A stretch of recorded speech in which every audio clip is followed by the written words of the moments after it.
संस्कृत व्याकरण एवं रचना class 8 chapter number 1 जो है व्याकरण का हमने लास्ट वीडियो में स्टार्ट किया था। इसमें हमने स्वर तक कंप्लीट कर लिया था। इस वीडियो में हम व्यंजन से स्टार्ट करेंगे कि व्यंजन किसे कहते हैं। तो स्टार्ट करते हैं हम। व्यंजन उन्हें कहते हैं जो स्वरों की सहायता के बिना उच्चारित नहीं किए जा सकते। मतलब कि जो व्यंजन होता है उसमें स्वर मिला हुआ ही होता है।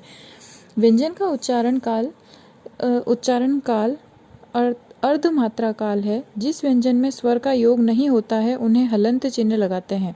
मैंने आपको लास्ट वीडियो में भी बताया था कि जिस शब्द के नीचे, जिस वर्ण के नीचे अगर हलंत लगा हुआ है अर्थात उसमें स्वर मिला हुआ नहीं है। जैसे ये देखिए, इनके नीचे हलंत लगा हुआ है अर्थात इनमें स्वर मिला हुआ नहीं है।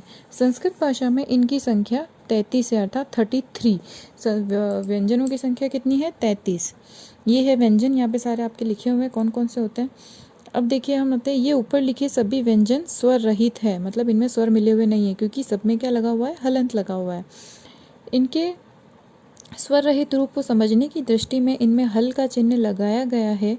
जब किसी व्यंजन का किसी स्वर के साथ मेल करते हैं तब हलंत का चिन्ह हटा देते हैं। जैसे ये क है। अब देखिए, आपको फॉर एग्जाम्पल बता रखा है। जैसे क है, क में अगर हमने अ मिला दिया तो ये बन गया पूरा का, अर्थात इसमें से हलंत हट गए। अ क्या है? स्वर। स्वर मिला, जैसे ये क्या हट गया? हलंत। उसी तरह से क में आ मिलाया तो बन गया आ का, और इसमें से भी हलंत हट गया। जैसे ही स्वर मिला हलंत हट गया।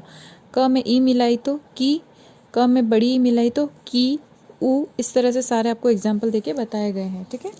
नेक्स्ट अब हम स्टार्ट करते हैं व्यंजन के भेद की व्यंजन कितने प्रकार का होता है। फर्स्ट देखिए आप, व्यंजन की भिन्नता के आधार पर व्यंजनों के निम्न 3 वर्गों में विभाजित किया गया है। पहला है स्पर्श व्यंजन।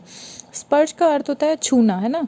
जिन व्यंजनों का उच्चारण करते समय जीवा मुख के किसी भाग को स्पर्श करती है और वायु क्षण के लिए रुककर झटके से निकलती है, स्पर्श व्यंजन कहलाते हैं। कायदो मावसानः स्पर्श, अर्थात क से म तक म पर्यंत व्यंजन स्पर्श संज्ञक। इनकी संख्या कितनी है? 25। ठीक है।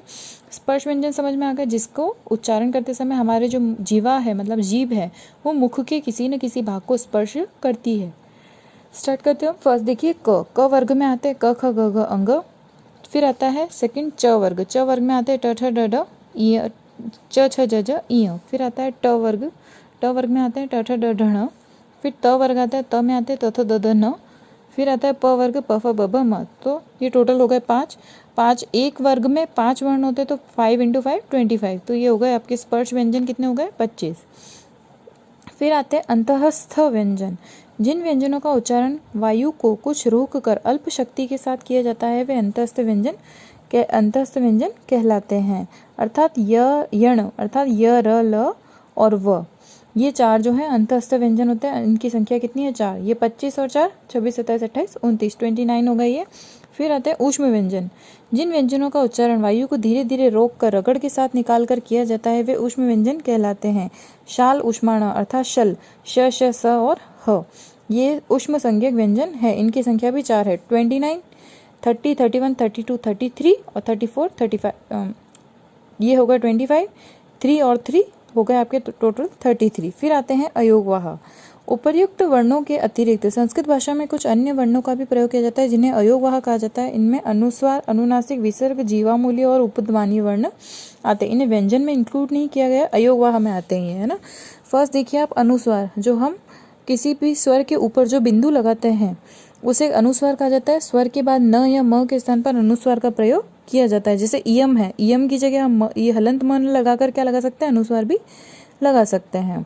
यहाँ पर म के स्थान पर अनुस्वार का प्रयोग किया जाए, जैसे अंश, अवत, हंस आदि, ये सब क्या है? इसमें अनुस्वार का प्रयोग किया जा रहा है। नेक्स्ट आ जाइए आप, अनुनासिक, है ना। अनुनासिक जो होता है प्रत्येक वर्ग का 5वां वर्ण। जैसे ये वर्ग पढ़ा था हमने क वर्ग, इसका 5वां वर्ण अंग, ट वर्ग का ण, प वर्ग का म। ये सब क्या होते हैं? 5 वर्ग के अंतिम वर्ण। अंतिम 5 जो वर्ण होते हैं वो किस में आते हैं? अनुनासिक में। जैसे य, म, ण, ड, न, न, ये किस में आते हैं? अनुनासिक में। इन्हें अर्ध अनुस्वार भी कहा जाता है, जिसे चंद्र बिंदु के नाम से भी जाना जाता है। यथा, कहाँ, वहाँ, यहाँ, 5, ये सब क्या है? अनुनासिक है। इस नेक्स्ट आ जाइए विसर्ग पर।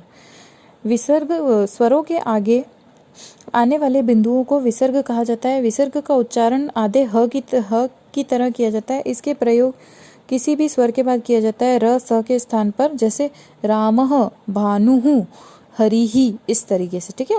फिर आते हैं जीवामूलीय। ये जीवामूलीय का चिन्ह होता है, ये जो आगे चंद्रमा टाइप ये जो निशान बना हुआ है ये है जीवामूलीय का सिंबल होता है ये। इसका प्रयोग क ख से पहले किया जाता है, सिर्फ ये क और ख के पहले ही यूज में आता है और इस तरह का साइन इनका होता है, अर्थात क ख से पूर्व अर्ध विसर्ग सदृश चिन्ह को जीवामूलीय कहते हैं।